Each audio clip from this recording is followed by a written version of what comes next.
The door opens. I look up from the exam table. Pregnant, full term, alone, until now. Caspian is standing in the doorway.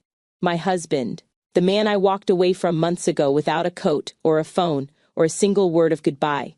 He's thinner than I remember. Shadows press deep under his eyes. A tremor in his hands that wasn't there before. And he's holding a shoebox. My shoebox. The one I left on a bare mattress. The one filled with letters I wrote every night for months. Letters I never sent. He found them. A contraction rips through me. I double over, grip the edge of the table. Can't breathe. He crosses the room. 3 steps. Reaches for me. I pull back. You can't be here. I'm not leaving. Caspian, I left so you could. I was never okay. He takes my face in both hands. Makes me look at him. Not one day without you. His mother promised he would heal, that my absence was a gift, that the pressure of a wife and a baby would push him somewhere none of us could reach.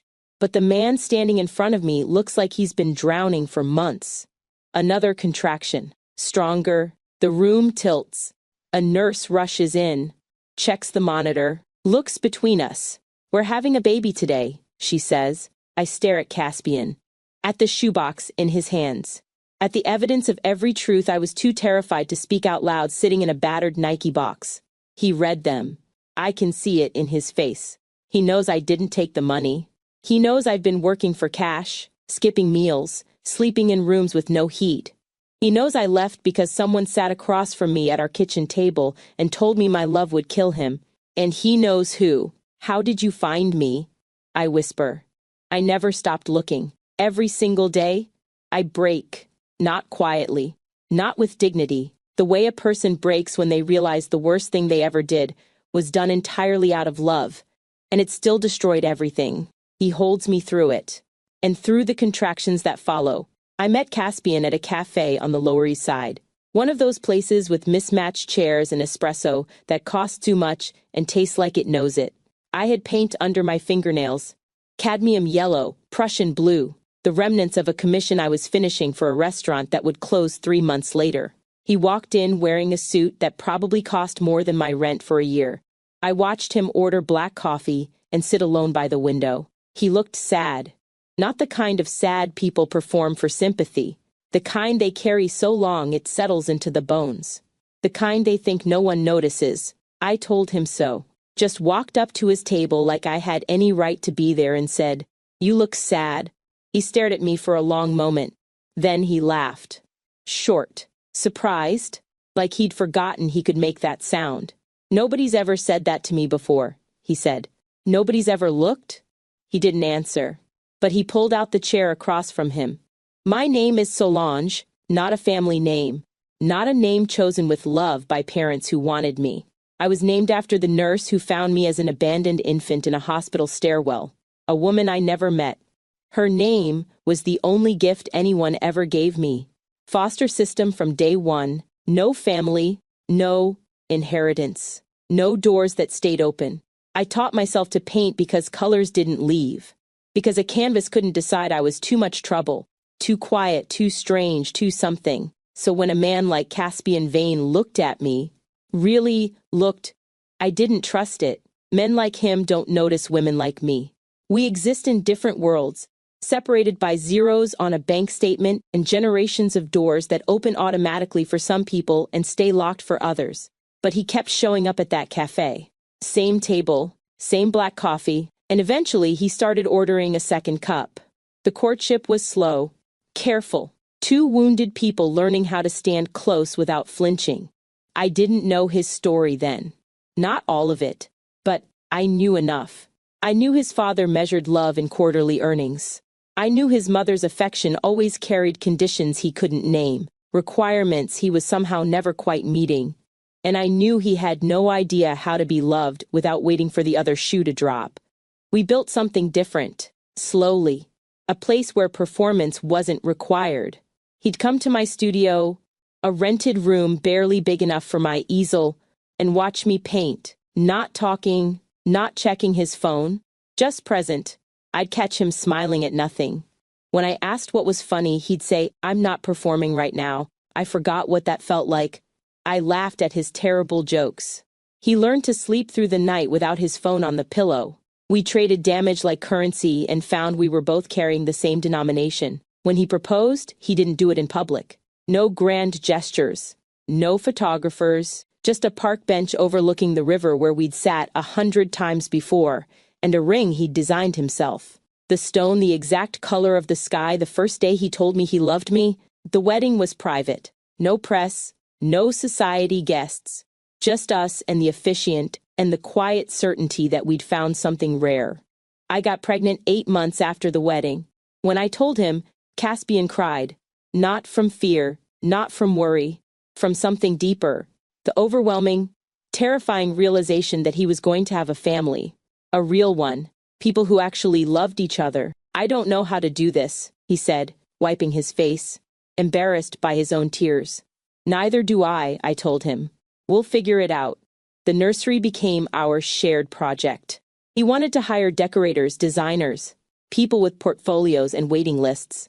I wanted to do it myself. Let me paint the walls, I said. Let me make something for her. Her.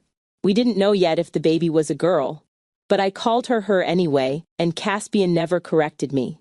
I painted clouds on those walls, soft edges, golden light, the kind of sky every child deserves to see when they open their eyes. I worked on it for weeks, standing on a stepladder with my belly pressing against the rungs, mixing colors until they were exactly right. One evening I turned to reach for a different brush and found him standing in the doorway. Just watching. That small smile on his face again. I asked. Nothing. You look happy. I put down the brush, walked over to him. His hand found my belly like it always did now, like he couldn't be near me without touching the proof that this was real. I've never had a home before, I said. He kissed my forehead, pulled me close. You do now. He meant it. Someone had a key to the front door. She'd had one all along. There's something about the rarest kind of love. It's not the kind that announces itself with fireworks and grand gestures. It's the kind that happens quietly. Two people who had never known unconditional love, finding it in each other. Solange spent her entire life being given away. Every home temporary, every connection provisional. The foster system didn't just teach her survival. It taught her that she didn't deserve to stay. And that belief, that deep, old wound, is exactly what someone was counting on. The most dangerous threats to a home don't break down the door. They use a key. They sit across the kitchen table. They hold your hands. And they sound like they're saving you while they dismantle everything you love. If you've ever trusted someone who was quietly destroying you, you already know how this feels. Stay with me. Hit subscribe so you don't miss what comes next. And if this is your first time here, welcome to the hearth. We tell stories that stay with you. Lenore Vane never raised her voice in her life. She never needed to. I learned this about her slowly, the way you learn that a river has a current only after you're already too far from shore. She was poised, elegant, every word measured like medicine, precise dosage, calculated effect. Decades of practice had made her fluent in a language most people don't even know exists. The language of getting exactly what you want while sounding like you're doing everyone a favor. I didn't understand any of this the first time I met her. I saw a woman in her 60s with perfect posture and a string of pearls that probably cost more than every possession I'd ever owned combined. She smiled at me.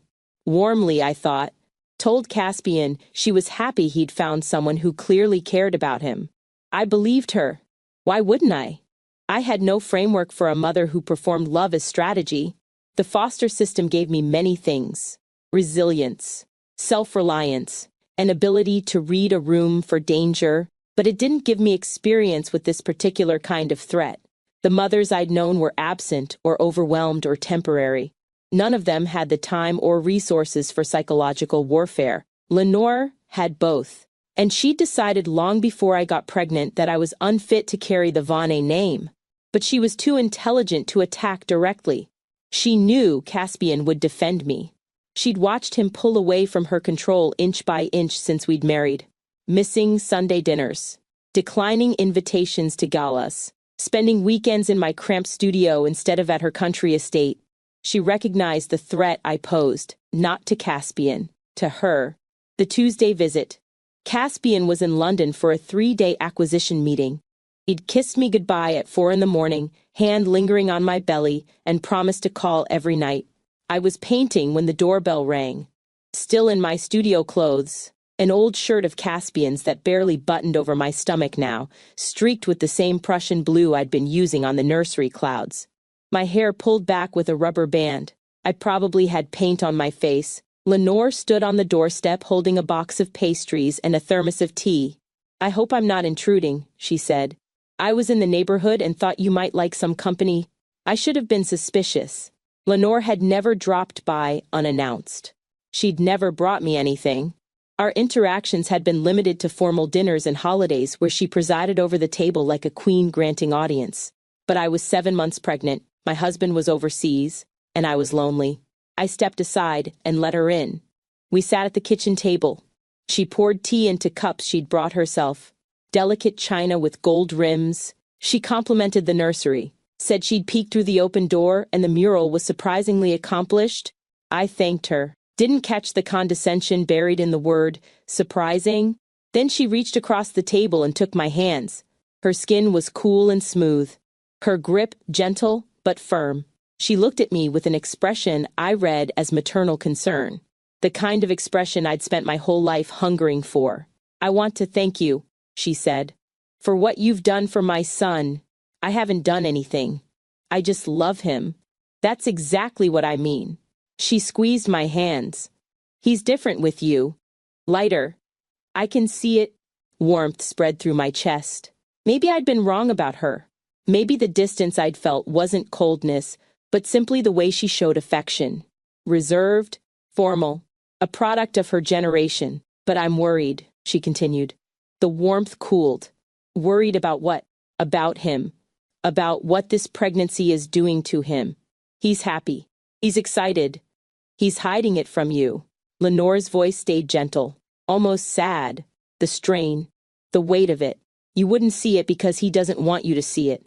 But I'm his mother. I know him in ways you can't." "Not yet." I pulled my hands back slowly. "What are you saying?" She didn't answer immediately. Instead, she looked down at her tea, as if gathering the courage to tell me something painful. "Caspian was 16, she said finally. His father had just told him he wasn't intelligent enough for the business, that he'd have to work twice as hard as anyone else just to be adequate, that he was a disappointment. I waited, my heart beating too fast. That night, Caspian tried to end his life. The room tilted. I gripped the edge of the table. "He survived," Lenore continued, her voice soft and steady, obviously. "But it was close, very close. We kept it out of the press, sealed his medical records, never spoke of it again. His father certainly never apologized. But I watched my son carefully after that. I learned to recognize the signs." She paused. "Let the weight of it settle. The signs are returning." "No." The word came out too fast. "He's happy? He tells me." "He tells you what you need to hear. Because that's who Caspian is. He protects the people he loves by carrying the weight alone. But another person depending on him, another person he could disappoint." She shook her head. "That pressure could push him somewhere none of us can reach." I couldn't breathe. The nursery, the clouds I'd been painting, the joy on his face every time he felt the baby kick. Had I been misreading all of it? "I'm not telling you this to frighten you," Lenore said. "I'm telling you because I believe you genuinely love him, and because I believe you would never want to be the reason." She didn't finish the sentence. She didn't need to. "What do you want me to do?" My voice cracked. "I have a proposal." She reached into her purse and withdrew an envelope. Slid it across the table. $5 million. Wired anywhere you choose. Enough for you and the baby to start over. A fresh start for you. A chance for Caspian to heal. I stared at the envelope like it was a snake. "You want me to leave him? I want you to save him. The same way I've been trying to save him his entire life." The anger came then. Hot and sudden. "You don't know anything about our marriage. You've barely spoken to me since the wedding." "Because I was watching. I was hoping I was wrong. I was praying that your presence would be different, that you wouldn't trigger the same patterns." Lenore's eyes filled with tears. Genuine tears. Or so perfectly performed I couldn't tell the difference. But I've seen this before. I've sat beside my son's hospital bed. I've watched machines breathe for him. I cannot do it again. My jaw was set, my voice cracking, but I forced the words out. I won't take your money. Lenore nodded slowly, as if she'd expected this. As if my refusal was simply another variable she'd already accounted for. Think about it, she said. That's all I ask. Just think about what I've told you. She gathered her things, rinsed her teacup in the sink, walked to the front door with the same measured grace she'd entered with. At the threshold, she turned back. I know you think I'm the villain here, but one day, when your daughter is grown and you're watching her make choices that will destroy her life, you'll understand what a mother does. Then she was gone. I didn't take the money. That's the fact I tell myself when I can't sleep. When the guilt threatens to swallow me whole, I didn't take her money. But the money was never the point. Lenore came to that table with one objective: to plant a single idea in the mind of a woman who had spent her entire life being given away. To make me believe that my love was poison, and she knew exactly where to plant it. I thought I'd outgrown those old beliefs. I thought loving Caspian had healed them. But they were still there, buried deep, waiting, and Lenore found them with surgical precision. She spoke to the part of me that had always believed I didn't deserve to stay. She targeted the oldest wound I had, and she did it while holding my hands and crying about her son. 48 hours. That's how long the idea took to spread through me like a fracture through glass. I replayed every silence, every time Caspian came home late and looked tired, every moment of distance I'd attributed to work stress. I reinterpreted his tenderness as strain. His hand on my belly became the weight he was carrying. His smile became a performance. I heard Lenore's voice in my head. The signs are returning. Another person he could disappoint. And underneath it, older and louder. You don't belong here. You never did. Every home is temporary. You're too much. You're not enough. On the second night, I stood in the nursery doorway. The mural was almost finished, just the upper corner left. I held the brush for a long time, looking at the soft clouds and golden light. Then I set it down on the drop cloth. Carefully, precisely, as if the placement mattered. I walked through the house like a ghost, down the stairs, past the kitchen where she'd sat across from me and dismantled my world, through the foyer where we'd hung a painting together, laughing about whether it was crooked. I didn't take a coat. It was February. I didn't take my phone. I didn't take jewelry or money or anything that tied me to this life. I opened the front door and stepped out into the cold. 7 months pregnant. No note. No explanation. Just gone. 2 days later, Caspian came home from London. He told me this much later, after everything. The house still smelled like me. My clothes hung in the closet. My toothbrush stood in its holder by the sink. The book I'd been reading sat on my nightstand, spine cracked open to mark my place. For the first few minutes he thought I'd stepped out. Grocery run. Walk around the block. Something ordinary. Then he found the nursery. The mural. Unfinished. Clouds trailing off into bare white wall like a sentence that stopped mid-word. The brush, on the drop cloth. The stepladder still positioned by the corner I hadn't painted. He called my phone. The number you have dialed is no longer in service. He called again. Same message. Again. And again, standing in the nursery surrounded by the evidence of everything I'd left behind, listening to that automated voice tell him I was unreachable. He picked up the paintbrush, held it in both hands, turned it over slowly, studying the dried paint on the bristles, the exact shade of blue I'd mixed for the sky. He told me he almost threw it, wanted to hurl it through the window, watch it shatter the glass, and fall to the street below. Anything to stop feeling like the world had ended while he was in another country signing contracts. Instead, he set it back down, exactly where I'd left it. Because moving it would mean accepting that I'd chosen to go. I didn't know any of this then, but Caspian told me later. After everything, he didn't eat for 3 days. Just sat in the nursery, back against the wall I'd been painting, staring at the unfinished clouds like if he looked long enough, hard enough, I might walk back through that door and pick up the brush. His assistant called 12 times. His board scheduled an emergency meeting. Investors were waiting on signatures. None of it mattered. The man who commanded respect across 3 continents was sleeping on a nursery floor, holding a paintbrush because it was the last thing I'd touched. The police were polite but useless. Missing person report filed. Description circulated. No signs of foul play. No evidence of struggle. No indication of anything except a pregnant woman who walked out of her own house and vanished. Sometimes people just need space, one officer said. Pregnancy can be overwhelming. She'll probably come back when she's ready. Caspian didn't argue. He just handed them a recent photograph. The 2 of us at the coast, my head on his shoulder, his hand on my belly. Asked them to please keep looking. They said they would. They didn't. He called hospitals. Every one within a 100-mile radius, then 200, then 500. Described me to intake nurses and emergency room staff who had seen 1,000 pregnant women and couldn't remember one more. He called shelters, women's centers, churches, anyone who might offer a bed or a meal to someone with nowhere to go. No one had seen me.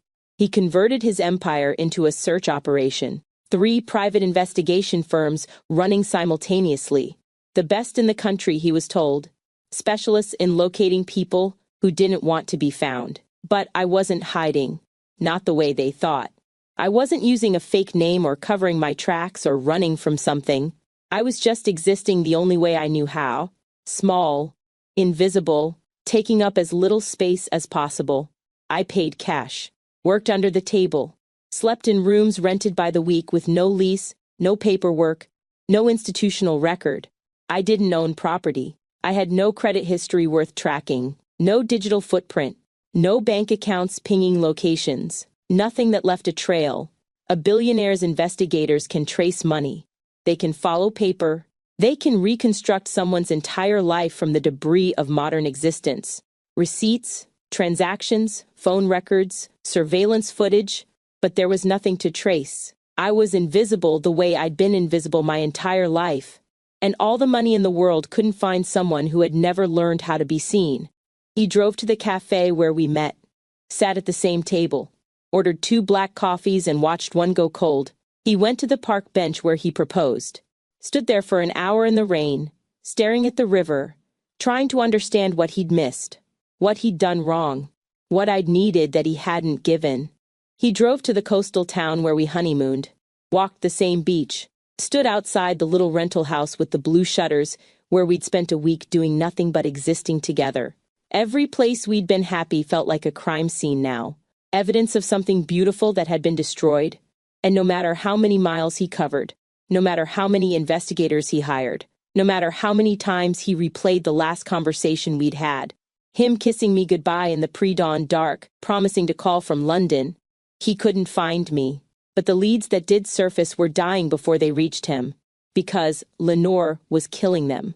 She was careful, methodical. The same precision she'd used to dismantle my faith in myself, she now applied to keeping us apart. An investigator tracked a woman matching my description to a free clinic in Pennsylvania. The lead evaporated when the clinic received a call from a concerned family member.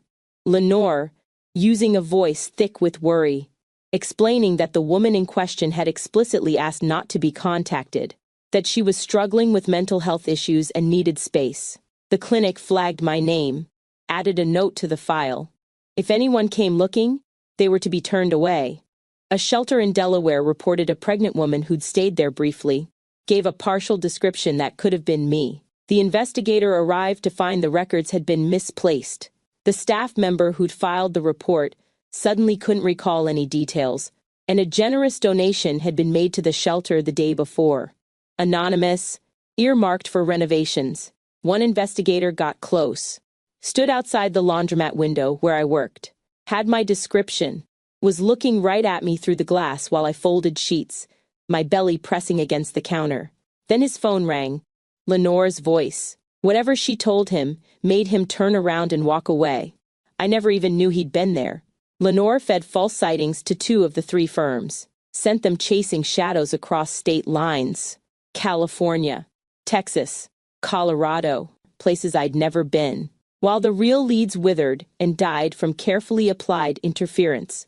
Every Sunday, she visited Caspian, brought food he wouldn't touch, sat with him in that unfinished nursery, listened to him say the same things he'd said the week before.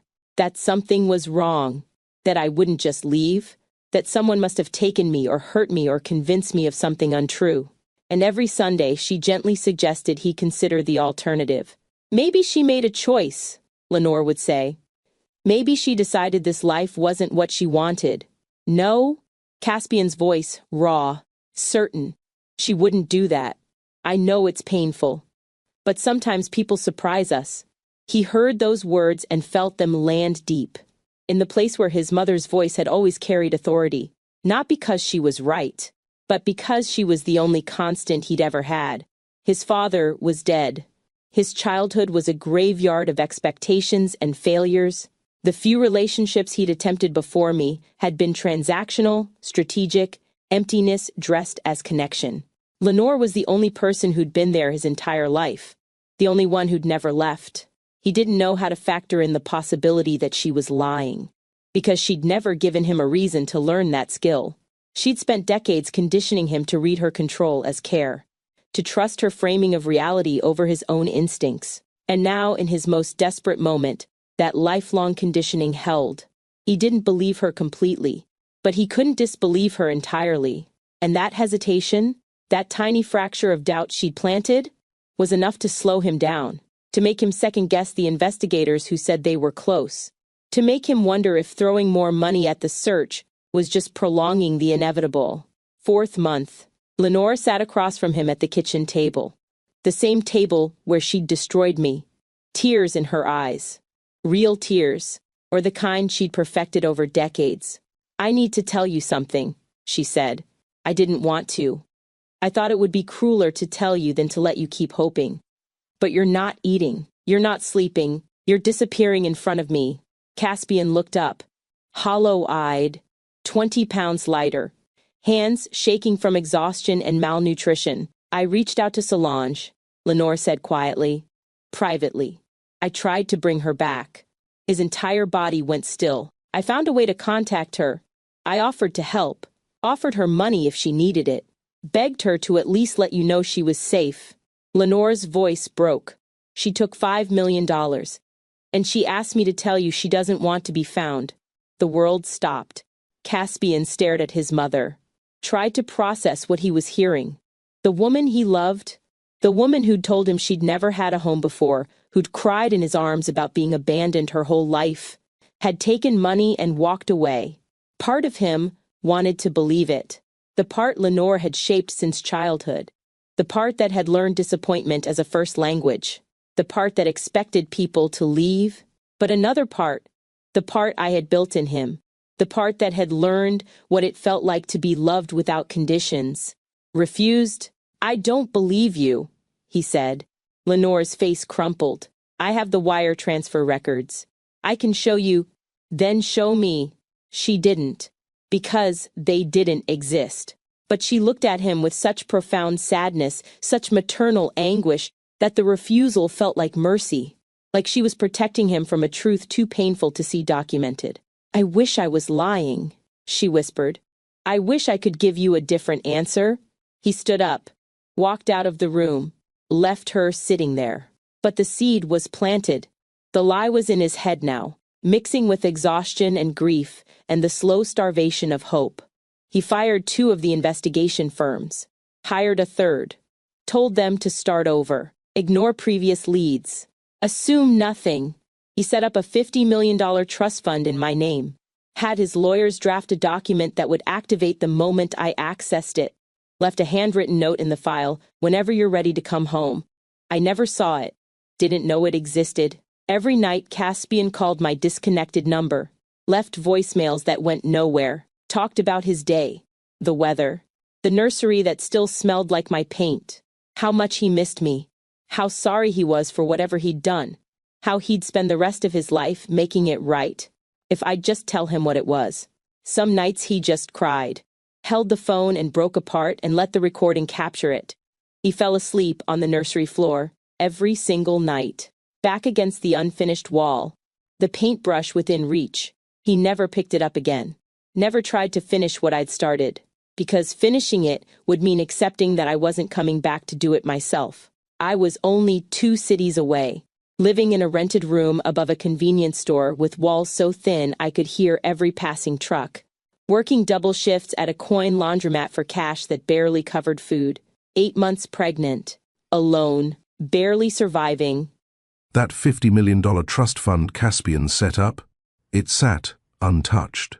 Not because Solange was hiding under a new identity in some elaborate scheme, but because she was folding strangers' laundry for cash, existing in the same invisible economy she'd survived in her whole life. Money can buy investigators.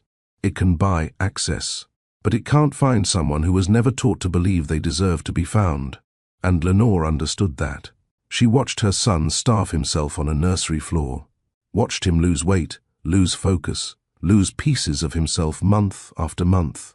She knew exactly where the pain was coming from. She could have ended his suffering with one sentence. She chose silence. Every Sunday visit, every plate of food, every gentle word of comfort, all of it was performance, the same control she'd been exercising his entire life. I want to hear from you on this one. Should Caspian ever forgive his mother? Or is some damage beyond repair? Tell me what you think. And if you're new here, the subscribe button is right there. We're just getting started. Close enough that if Caspian had driven in the right direction on the right day, he might have passed me on the street. Far enough that it felt like a different world entirely. I rented a room above a convenience store. Paid week to week. Cash only. The kind of place where the landlord doesn't ask questions because he doesn't want you asking any back.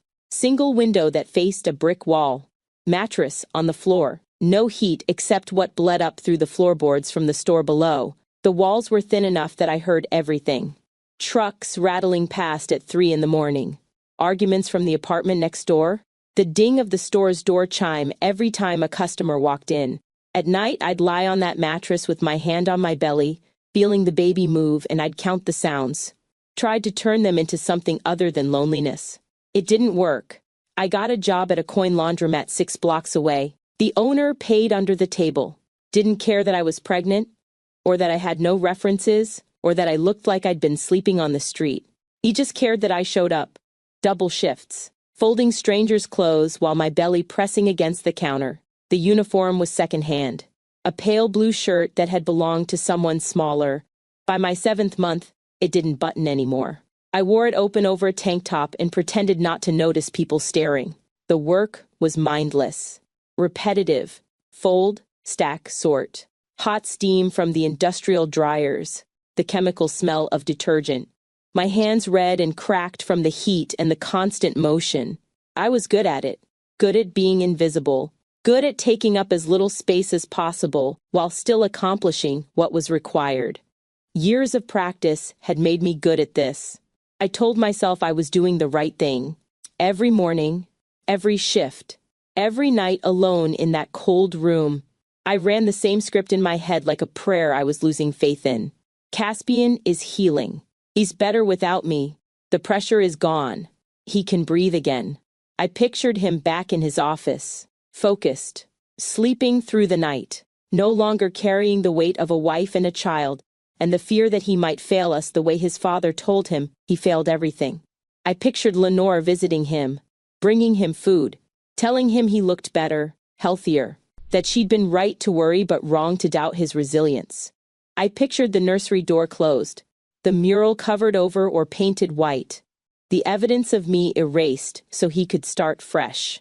It was the only way I could survive what I'd done, by believing it had mattered, that the pain served a purpose. I clung to that lie the way I clung to the edge of the washing machine when the dizziness hit, like it was the only thing keeping me upright. 6 months pregnant, I fainted during a shift, just collapsed. One moment I was folding towels.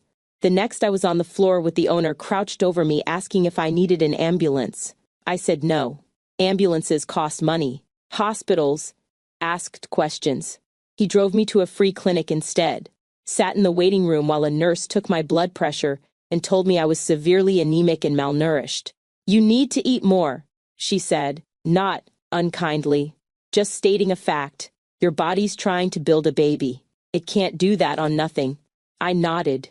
Took the pamphlet she handed me about nutrition during pregnancy. Threw it away in the parking lot because everything on the recommended food list cost more than I made in a day. I went back to work the next morning. 7 months pregnant, I woke up alone on a hospital gurney. The contractions had started during a night shift. Sharp and sudden and wrong. Too early. Too strong. I'd gripped the counter and tried to breathe through them, but my vision grayed out, and someone must have called an ambulance because the next thing I remembered was the ceiling of an emergency room sliding past overhead. Stress-induced contractions, the doctor said. Not labor. Not yet. But close. They kept me overnight. Gave me fluids and medication to stop the cramping. Told me I needed to rest. To avoid stress. To eat better and sleep more and take care of myself. I almost laughed. Almost asked how exactly I was supposed to do any of that. But I didn't. I just nodded and signed the discharge papers and walked out into the cold. No one held my hand. No one asked if I had somewhere safe to go. No one waited in the lobby to drive me home. I'd spent my whole life surrounded by temporary people.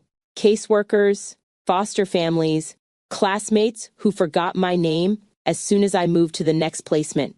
But I'd never felt it this acutely. Never understood how alone a person could be until I was lying on a hospital bed at 2 a.m, hand on my belly, whispering to my daughter that we'd be okay even though I didn't believe it. I heard his name on the news once. A business segment playing on a television in the laundromat break room. Some analyst talking about Vane Industries' third-quarter projections. And then Caspian's voice. Just audio. A clip from an earnings call or an interview. I'd walked into the break room to grab my coat, and there he was. Not physically, but his voice. The cadence I knew better than my own heartbeat. I stood frozen in the doorway. Listened to him talk about market expansion and strategic acquisitions and all the things that used to feel like a foreign language. Words I'd learned to translate as this matters to him. So I'll listen. He sounded hollowed out. Like someone going through motions because stopping would mean acknowledging that the floor had disappeared. I pressed my face into my hands and wept. Right there in the break room with my coat half on and the news anchor moving on to the next story. I told myself he sounded that way because of work, because of stress, because running an empire was exhausting and he'd probably just had a late night. I couldn't let myself believe the alternative, that he sounded that way because of me. If I let myself believe that, everything collapsed, and I needed the lie to survive. So, I went back to work, folded more clothes, collected my cash at the end of the week, went back to my cold room. Every night, I wrote letters. This was my private ritual, the only place where the full truth lived. I bought a notebook from the convenience store downstairs, spiral-bound, 70 pages. I filled it in 6 weeks and bought another. Love letters, apologies, descriptions of the baby kicking, how it felt like butterfly wings at first, then like she was practicing martial arts against my ribs. I wrote about my day, tried to make it sound bearable, but the truth bled through anyway. The cold room, the skipped meals, the loneliness that sat on my chest like a weight. I shaped it all into something worth reading, even though no one would ever read it. Each letter began the same way, my love. Each one ended with some version of, I hope you found peace without me. I kept them in a shoebox under the bed, an old Nike box that had once held a pair of secondhand sneakers. The letters stacked up. Dozens of them. 100. More. The box became the only evidence that I'd ever been Solange Vaughn, that I'd ever had a husband, a home, a life that wasn't this. Sometimes I'd take them out and read through them, just to remember what it felt like to talk to him, to imagine his voice reading the words back to me. I never once considered sending them, because sending them would mean admitting I wanted to be found. And I'd left precisely so I wouldn't be, but I couldn't stop writing them. Couldn't stop needing him to know, even if he never would, that I'd never stopped loving him, that every day without him was a kind of dying. The letters also contained something else. Details. Specific details about the kitchen table conversation, the way Lenore had held my hands, the exact words she'd used, the story about the suicide attempt, the $5 million offered, my refusal to take it. I didn't name Lenore. Didn't need to. Anyone reading those letters would know exactly who had been sitting across from me, and they'd know I'd never taken a single dollar. The letters were evidence, a testimony written in real time. But they were sitting in a shoebox under a mattress in a room no one knew existed. 8 months pregnant, the laundromat owner cut my hours. Not because I was doing bad work, because business was slow and he couldn't afford to keep me on full time.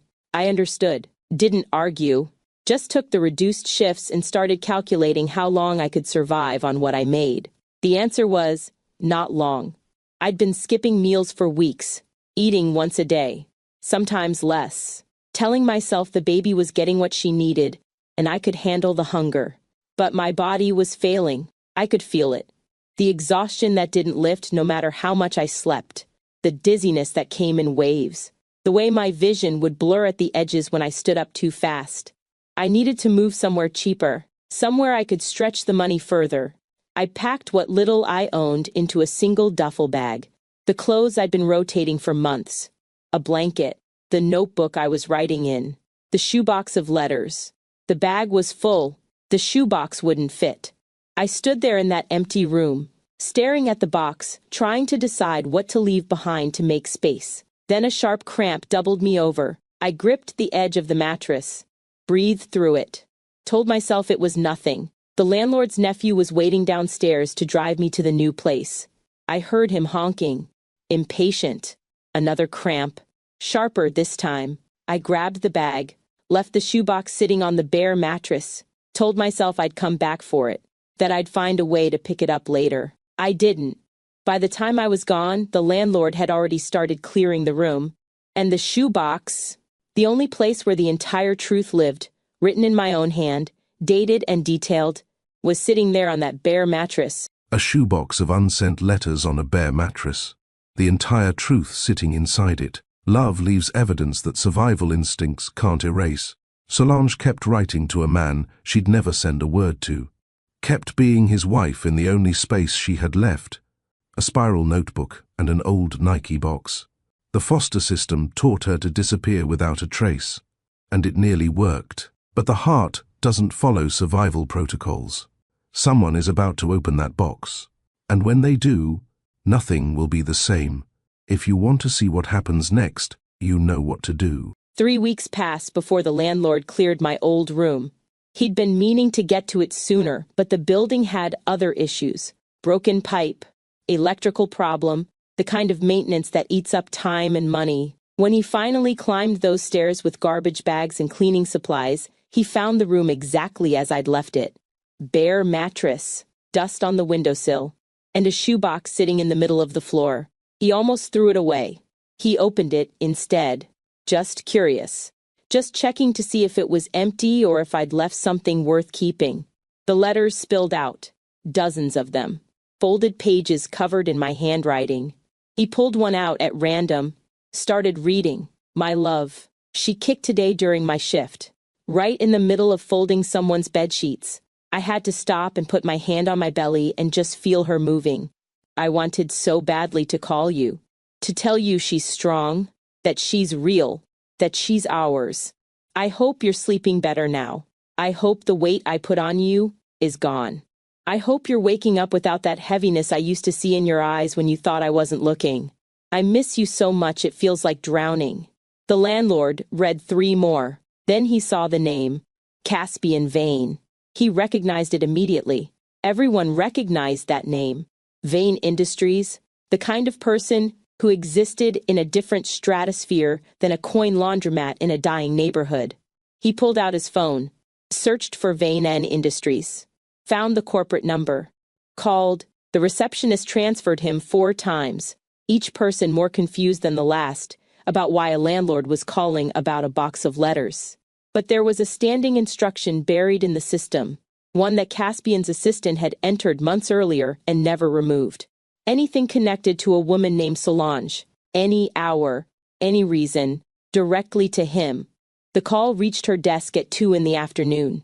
She listened, asked the landlord to repeat himself, asked if he was certain about the name. Then she stood up, walked out of her office, and headed straight for the executive floor. Caspian was in a board meeting.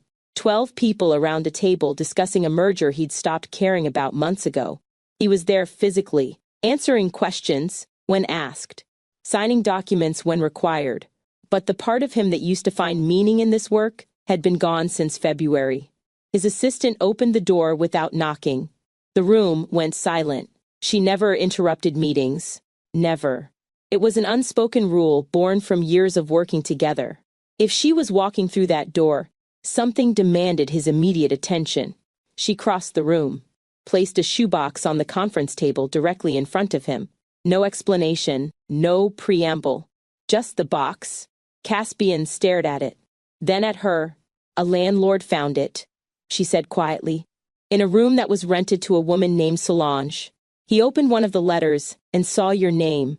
12 board members sat frozen, watching, not understanding, but sensing that whatever was in that box mattered more than anything they discussed all day.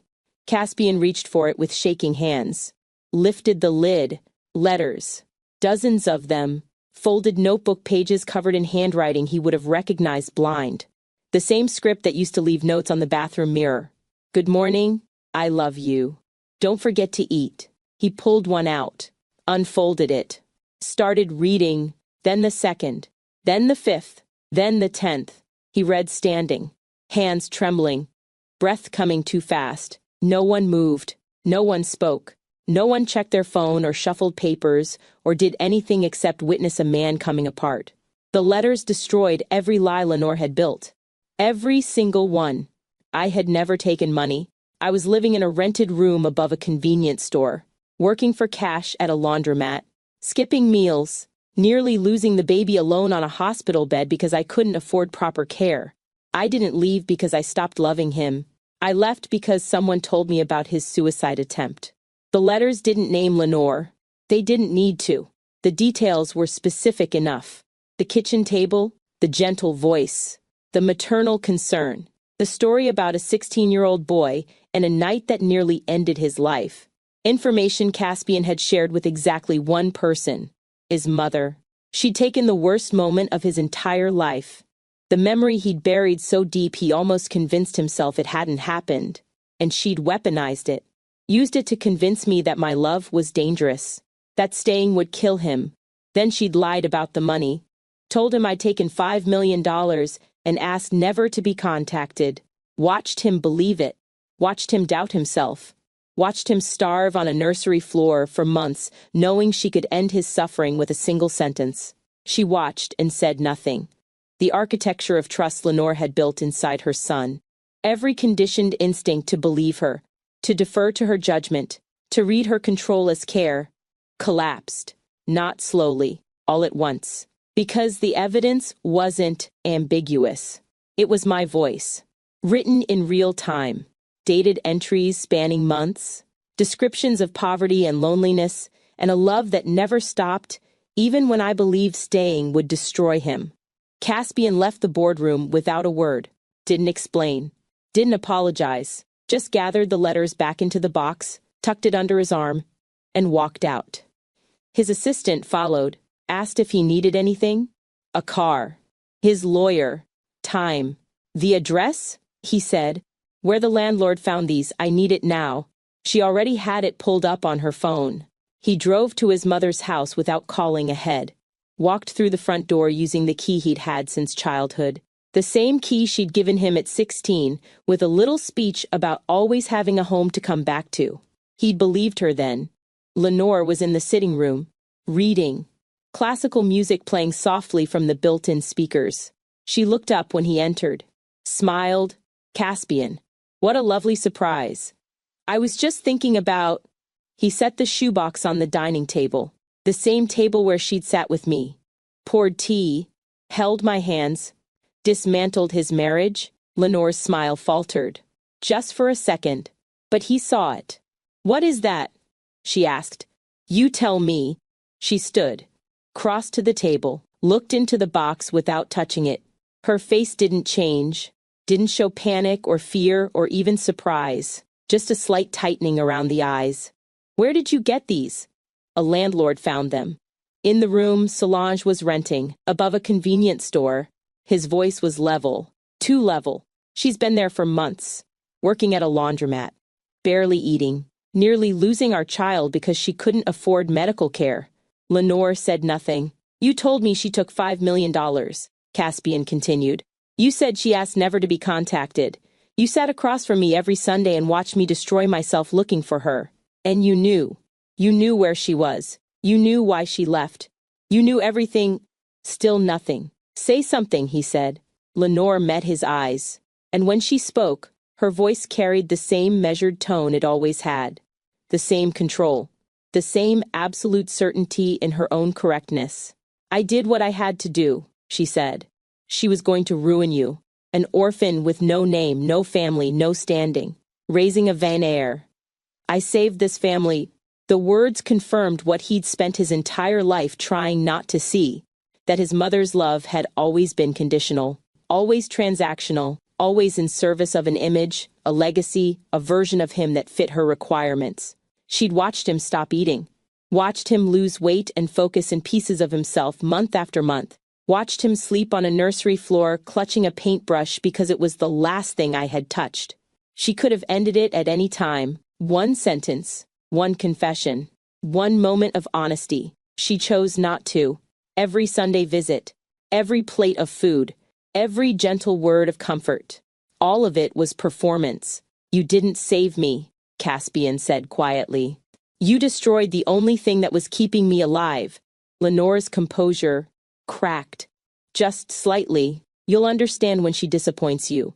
When she proves she was never worthy of this life. When you're left picking up the pieces I tried to prevent. Get out. She blinked. Excuse me? Out of my life? Out of my company? Out of my home? His voice didn't rise. Didn't need to. You don't get to meet my daughter. You don't get phone calls or visits or updates. You don't get forgiveness or understanding or a second chance. You're done. Caspian. I mean it. If you contact me, I'll file a restraining order. If you come near Solange or my child, I'll make sure every society page in the country knows exactly what you did. You wanted to protect the Vane name? Then stay away from it. He picked up the shoebox, walked toward the door. You're making a mistake, Lenore called after him. Still composed, still certain. She'll break your heart. And when she does, don't come back here looking for sympathy. Caspian stopped at the threshold, looked back at the woman who'd raised him, who'd shaped him, who'd controlled every aspect of his life until I taught him what it felt like to be loved without conditions. You already broke it, he said. She's the only one who can fix it. Then he left, cut her off completely, severed every connection. But severing the connection didn't undo the damage. Months of suffering were already carved into both of us. One of the letters contained a partial address. I had written about the new place I'd moved to, described the neighborhood, mentioned the cross streets. Enough detail that his investigators, the third firm, the one he'd hired after firing the first two, found a match within 2 hours. A free clinic, 2 state lines away. I'd registered under my own name because I had no other identity to use. 39 weeks pregnant. The receptionist confirmed I'd been there that morning. High-risk appointment. They'd asked me to come back tomorrow for monitoring. Caspian was in his car before the call ended. 2 state lines. 4 hours if he pushed it. He pushed it. Every mile felt like running through water. Too slow. Too heavy. The letters sat in the passenger seat. Physical proof that I'd never stopped loving him. That I'd written to him every single day. That the worst months of his life had also been the worst months of mine. He didn't think about Lenore during that drive. Didn't have space for anger or betrayal, or the decades of manipulation he'd have to unpack eventually. All he thought about was me. My voice in those letters. The way I described the baby kicking. The loneliness bleeding through every word. The apologies for something that was never my fault. He thought about the last thing I'd written. My love, I don't know how much longer I can do this. Not the work or the hunger or the cold. I can survive all of that. I've survived worse. But I can't survive not knowing if you're okay. I can't survive wondering if leaving you was the biggest mistake I've ever made or the only thing that kept you alive. If I'm wrong, if I misunderstood what your mother told me, if I ran when I should have stayed, I will never forgive myself. I love you. I will always love you. Even if you never know it. 4 hours on the highway, the shoebox in the passenger seat, and every mile between us a mile of damage he didn't know if he could repair.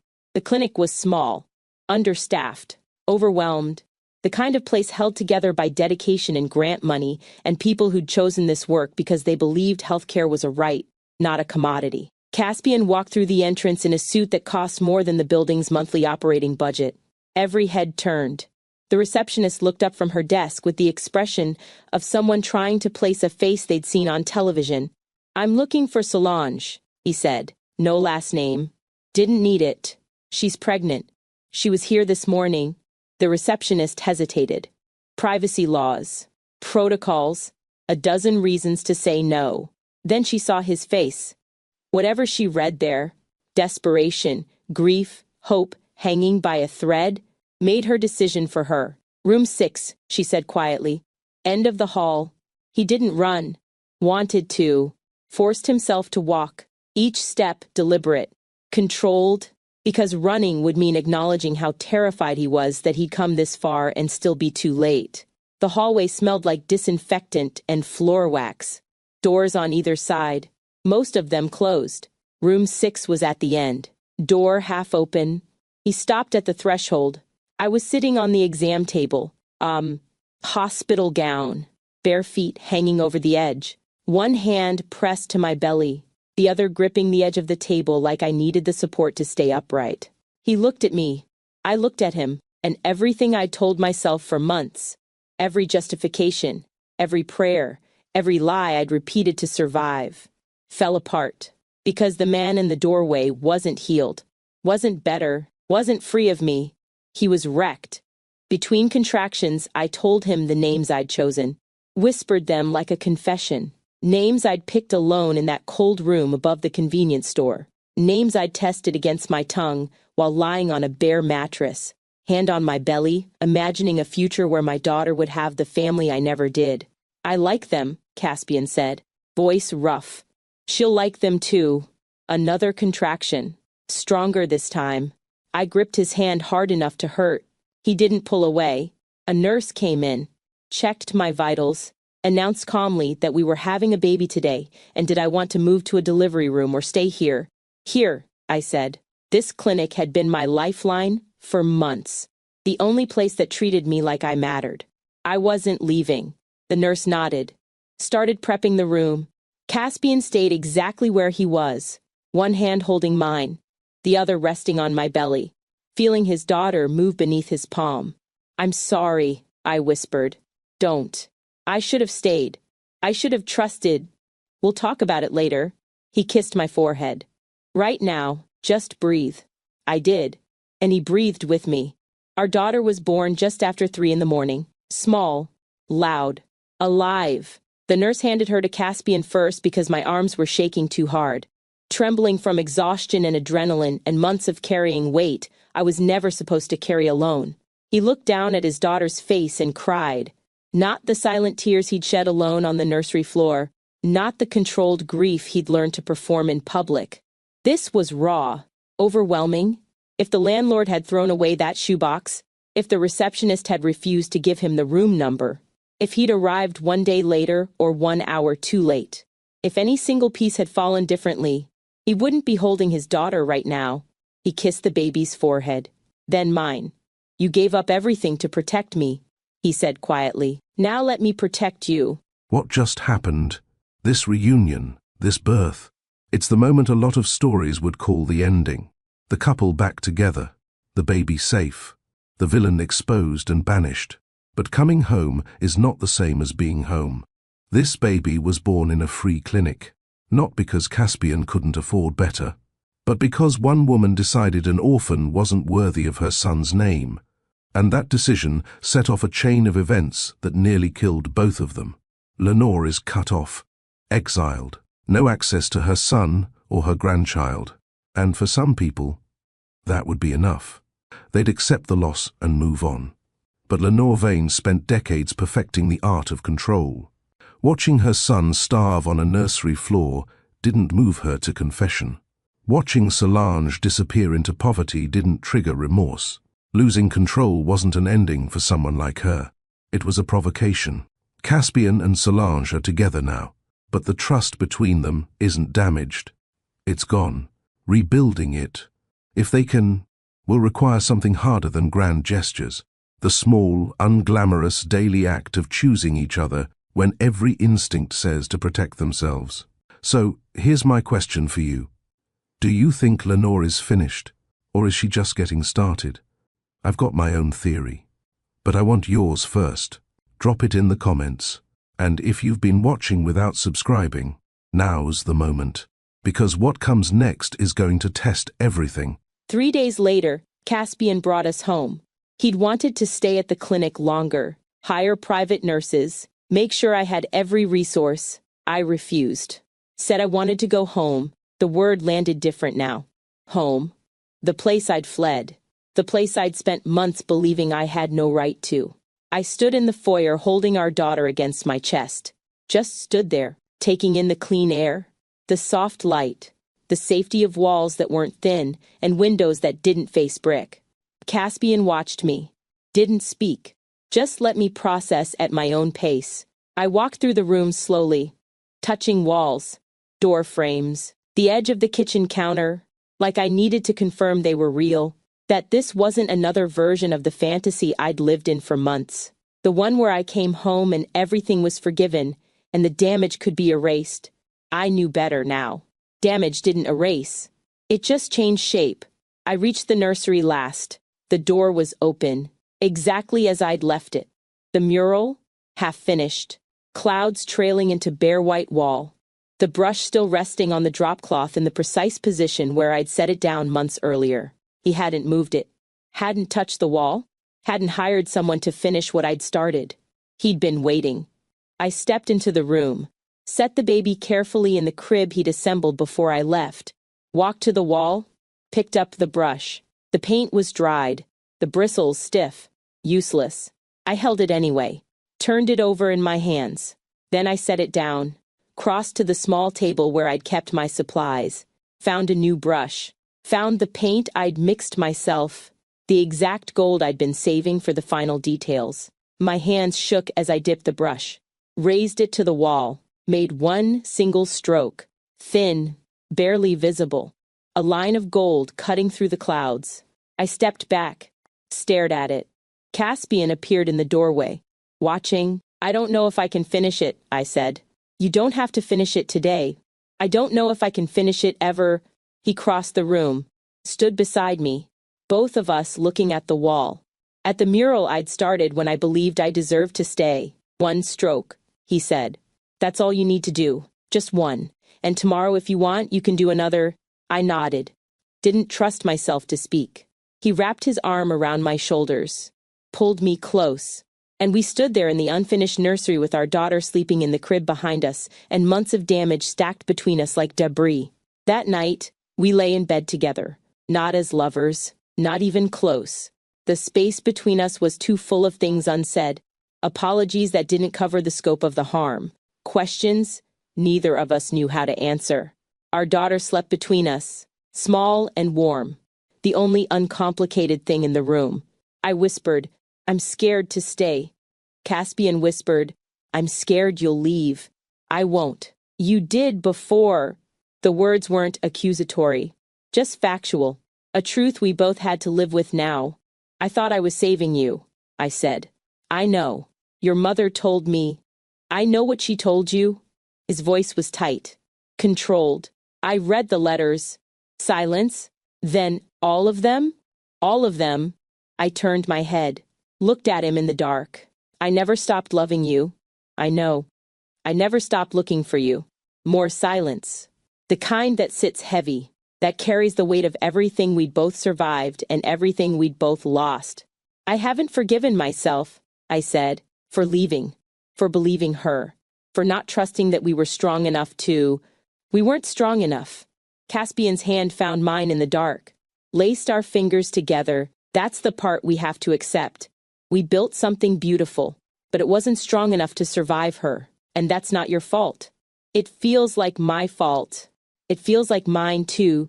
Our daughter made a small sound in her sleep. Both of us froze, listened, relaxed when she settled. I don't know how to trust this, I whispered. How to believe I get to stay. I don't know how to trust you won't leave again. The honesty hurt, but it was necessary. The kind of hurt that clears space for something real. We don't have to figure it out tonight, Caspian said. We just have to be here, together. That's enough for now. I nodded against the pillow, closed my eyes, felt his hand holding mine like an anchor. It wasn't healed, wasn't even close, but it was a beginning. Across the city, Lenore Vane sat in a home that no longer received calls from her son. The silence was new, unfamiliar. She'd spent decades as the center of Caspian's universe. The one constant, the voice he trusted above his own. Now she was nothing, cut off, exiled, stripped of access to the legacy she'd spent her life controlling. Some women would grieve that loss, would spend their remaining years in regret, trying to repair what they'd broken. Lenore wasn't some women. She sat in her sitting room with a cup of tea and classical music playing softly from the speakers. The same routine she'd maintained for 40 years. Nothing had changed except the audience. She wasn't grieving. She was recalculating. Caspian thought cutting her off was an ending, a consequence, a boundary that would hold. But mothers don't stop being mothers just because their children ask them to, and control doesn't end just because access is revoked. She had time, she had resources, and she had the patience that comes from decades of getting exactly what she wanted without ever raising her voice. The wedding she didn't approve, the pregnancy she tried to erase, the marriage she destroyed and watched reassemble itself without her permission. Every single one of those was a loss of control, and control is the only thing Lenore Vane has ever cared about. I sleep lighter than I used to. I check the locks twice, and when I see a string of pearls in a store window, my chest tightens in a way I can't quite explain. The mural is finished now. Took me 4 months, one stroke at a time. Some days I couldn't touch it. Some days I painted for hours. Caspian never pushed, just sat with me in that room and waited until I was ready. Our daughter is beautiful, strong, everything I hoped she'd be. And every time I look at her, I feel the weight of what almost didn't happen. How close we came to her being born in a different world, one where her father never found us, where I raised her alone. The love is real. The family is together. We're building something that feels like it might last. But I know how this works. The most dangerous move isn't the loud one. It's the one you don't see coming. And somewhere across this city, a woman is sitting in silence, waiting for the exact right moment to take back everything she thinks we took from her.